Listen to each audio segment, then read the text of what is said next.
nhôm trong lực xuôi là tập hợp khai chặt đam bị bồn lái cứ lại tệ bòn hành chẳng ở nhôm bạc lụa nơi khẳng mục háng ở miền tây tốp tôi mùi tế hay ở bờ tọt mò tiết bờ tọt pi cái lá năm cào máu dương miền ca com trôi tràn chẳng nhôm quả mù trôi mò khẳng khăn nông đi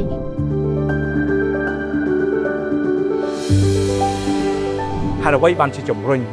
là thực chất cầm lăng chất bọc ôn xây đồng bông không ca cái này ở chiều một cam địch mùi làng là xôm ôn xây sẵn khai khai khẩn tình bản đấy bạn tam bất ở cục giang này ca cái này được ó cứ việc cả tranh pi hang nịp to tầm đó chân từ bồn lái cứ dương còn này nhóm miên cùng đặt mùi tha nhôm trong lực xuôi là tập hợp khai chặt đam bị bồn lái cứ lại tệ bòn hành chẳng ở nhôm bạc lụa nơi khẳng mục háng ở miền tây tốp tôi mùi tế hay ở bờ tọt mò tiết bờ tọt pi cái lá năm cào máu dương miền ca com trôi tràn chẳng nhung quả mù trôi mò khẳng khăn nông đi hành chẳng ở phía tràn này nhiều nơi khẳng khăn nông đi nó cứ chia sẻ tây mê tèng chẳng nó về đại quạt màu tinh lại tinh tây tinh xa cái quạt tay từ xua rô là tập hợp time của quạt tha ấp trong trôi mò lại đi hái thử tư cái lại tên mùi tiết ở bay tinh ở cục chẳng dương có ở thua cá cái này và time rồi dương mà là sạch cỏ dương phải lật thấy nghiệt dương phải lật bỏ dương phải lật và học và thèm còn tái ca pi chập đam từ bốn cứ dương phải lật chỉ lại cái nãy cua xa tê dương ở toàn bán khai tê chia sẻ kia tê trà hayตัวปีโควิดhay đằng miền ca com tô can tại tràn lá dương có điệp trong sạ kiaสำหรับใครในหรือของตึกอ่อนนั่งตำตองจ้าនៅក្នុងរយៈពេលប្រហែលឆ្នាំដែលបងអូនស្រីបើកមកហ្នឹងហើយមានធ្លាប់គិតខ្លួនឯងទេថាចង់បោះបង់ចោលឡើងលក់ឡើងអីឡើងចង់ធ្វើអាហ្នឹងទៀតឬយ៉ាងម៉េចដែរធ្លាប់បងបញ្ហាប្រឈមគឺច្រើនខ្លាំងមែនទែនព្រោះយើងលក់របស់ fresh យើងលក់បន្លែលក់ត្រីលក់សាច់អញ្ចឹងថ្ងៃដែលយើងបើកផ្សារដំបូង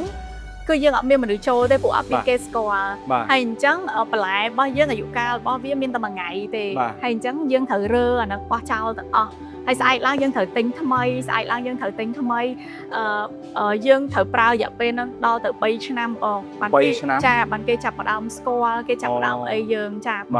ហើយក្នុងកំឡុងពេល3ឆ្នាំហ្នឹងយើងក៏ព្យាយាមអភិវឌ្ឍផ្សាររបស់យើងដែរនិយាយទៅគឺយើងខាតផងយើងក្រូផង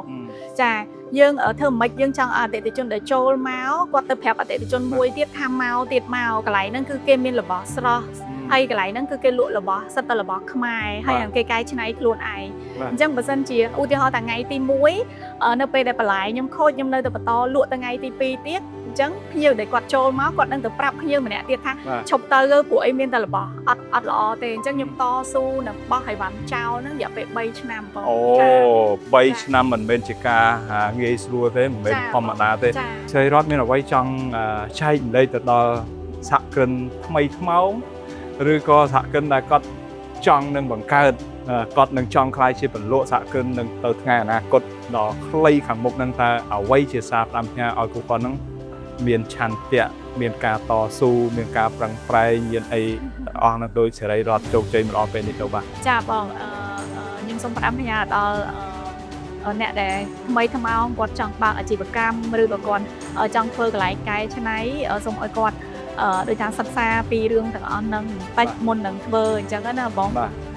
កុំគិតខ្លីៗហើយបើកមកមួយឆាវហើយក៏បិទទៅវិញអញ្ចឹងហើយបើសិនជាថាបើកហើយត្រូវរកចំណុចខ្លាំងរបស់ខ្លួនឯងហើយធ្វើមិនដូចថាតស៊ូឲ្យអាជីវកម្មដែលខ្លួនឯងបានគិតហ្នឹងកែដូចថា flexible លើវាព្យាយាមមើលវាកែកុនវាដើម្បីវាអាចទៅមុខបានចាកុំបើកស្រួលហើយបិទទៅវិញស្រួលអញ្ចឹងណាបងចានិយាយថាបើសិនជាបើកហើយត្រូវតស៊ូជាមួយនឹងវាអស់លទ្ធភាពសិនចាតែរកសង្ឃឹមយ៉ាងមុតមមទេថាបើសិនជាខ្មែរយើងបាទខំផលិតបាទខ្មែរយើងផលិតខ្មែរយើងកាន់តែខ្លាំងនោះបាទចាបងខ្ញុំសង្ឃឹមអញ្ចឹងបងបើសិនជាយើងកាន់តែខំផលិតគឺយើងកាន់តែខ្លាំងចាខ្លាំងណាស់ឲ្យមានគុណភាពផងទាំងតម្លៃទាំងសេវាកម្មទាំងសុវត្ថិភាពអីទាំងអស់បាទ